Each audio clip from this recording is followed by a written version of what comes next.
¿Qué tal? Les habla Jorge Armando Rocha sin censura. Gracias por estar con nosotros. Hay mucha información. Vamos a revisar algunos tweets que he planteado en las redes sociales, pero también vamos a conversar con el secretario de Gobierno de la Ciudad de México, Martí Batres, quien ha hecho una serie de reflexiones sobre el papel de la Fiscalía de la Ciudad de México en el combate a los delitos, porque hay algunas alcaldesas y alcaldes de oposición que aseguran que van muy bien ellos, pero es una competencia de la Fiscalía investigar y perseguir los delitos. Además, en el Congreso de la Ciudad de México se abrió un debate sobre si debía haber continuidad a estos trabajos de la Fiscalía y en particular de la fiscal. Entiendo que la Constitución de la Ciudad de México pues ya permite esta ratificación y lo que hizo Morena fue reglamentar la misma. Pero para abordar este tema y otros más, de viva voz, el secretario de Gobierno, Martí Batres. Habla Jorge Armando Rocha. ¿Cómo estás, querido Martí, secretario?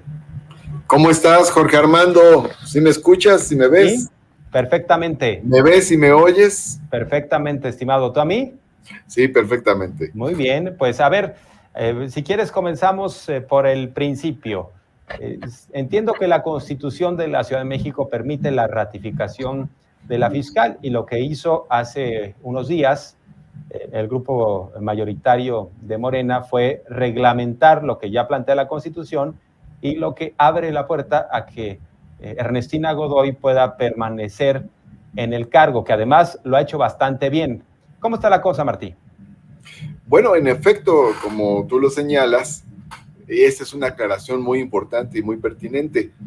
La ratificación no es una nueva discusión. Hemos escuchado cosas que, pues, la verdad son insensatas. Se ha llegado a decir que se aprobó en el Congreso la ley Godoy, por ejemplo. No es cierto. No se aprobó una reforma para establecer la posibilidad de la ratificación.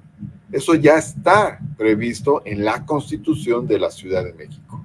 Lo que se hizo fue reglamentar en la ley secundaria lo que está establecido en la ley fundamental, porque la Constitución establece la posibilidad de la ratificación de la persona titular de la Fiscalía, pero el procedimiento específico no viene en la Constitución, no corresponde que un procedimiento minucioso esté en la Constitución, el procedimiento está en la ley secundaria. Entonces, se tenía que plasmar en la ley secundaria ese tema y es lo que se hizo.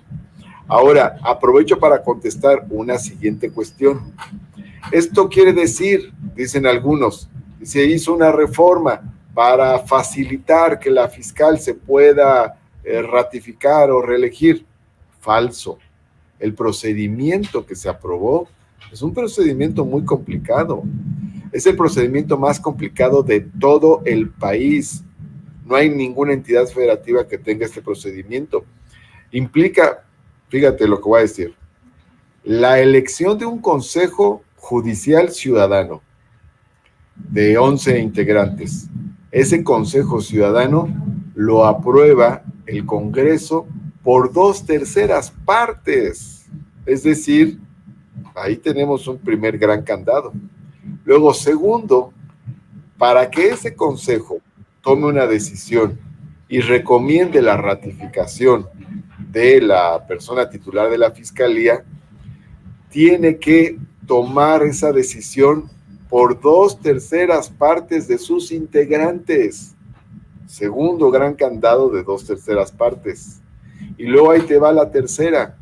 Si acaso ese consejo recomienda o propone la ratificación de la persona titular de la Fiscalía, esta ratificación tendría que ser aprobada por 2/3 partes del Congreso. Estamos hablando de 3 mayorías calificadas. La conformación de un órgano ciudadano, que es el que recomienda la propia ratificación y la aprobación final del Congreso de la Ciudad de México. No hay ningún mecanismo que sea tan complejo y que lleve tanto tiempo. Esto ni siquiera se hace de un día para otro. Este proceso acaba de comenzar y todavía va a seguir durante varias semanas hasta culminar. Eso quiere decir que no se hizo una reforma para facilitarle la ratificación a la fiscal Ernestina Godoy y que no se aprobó ninguna ley Godoy. Para empezar, esa sería mi respuesta a esta primera pregunta, mi querido Jorge Armando. Ahora bien, estimado secretario de Gobierno, ¿cuál ha sido el papel de la Fiscalía de la Ciudad de México para que se tengan números que son favorables? Entiendo que se rompió la inercia. El sexenio pasado, que encabezó Miguel Ángel Mancera, subieron prácticamente todos los delitos en la Ciudad de México y ahora tenemos pues una serie de datos que nos indican que la estrategia ha sido adecuada y también, entiendo, nos hablan bien del trabajo de la Fiscalía. Pero ¿qué decir sobre esta labor? Porque la propia fiscal, lo que tiene que ver con las investigaciones, lo que tiene que ver con la procuración de justicia, pues ha habido mucha eficacia y se cambió un paradigma. Pero al mismo tiempo que tenemos una fiscalía eficaz, y ya nos vas a decir cómo se refleja esta eficacia, cómo están los números, también tenemos la politización de esto y quienes se quieren subir al tema diciendo somos nosotros. ¿Quiénes han querido subir? Alcaldesas de oposición y alcaldes de oposición. O sea, Benito Juárez Taboada dice, si bajan los delitos es gracias a mí. Lo mismo señala, por ejemplo, Lía Limón en Miguel Hidalgo o Sandra Cuevas en Cuauhtémoc. ¿Cuál es la realidad sobre esto? Pues mira, aquí es una paradoja, porque los alcaldes de oposición hablan de cómo han bajado los índices delictivos en sus alcaldías, porque en efecto han bajado los índices delictivos en todas las alcaldías, en las 16 alcaldías. Por cierto, ha habido alcaldías donde el cambio ha sido muy interesante, porque, por ejemplo, Gustavo Madero es una de esas alcaldías donde hemos tenido una de las mayores disminuciones, por poner un ejemplo. Ahora, pero esas disminuciones se deben a una tendencia general en la Ciudad de México. No es que en algunas alcaldías bajaron los delitos y en otra alcaldía no, aquí subieron los delitos. No, hay una tendencia general que se debe precisamente al trabajo de las instituciones centrales que tienen en sus manos, pues, ciertas atribuciones que son muy complejas.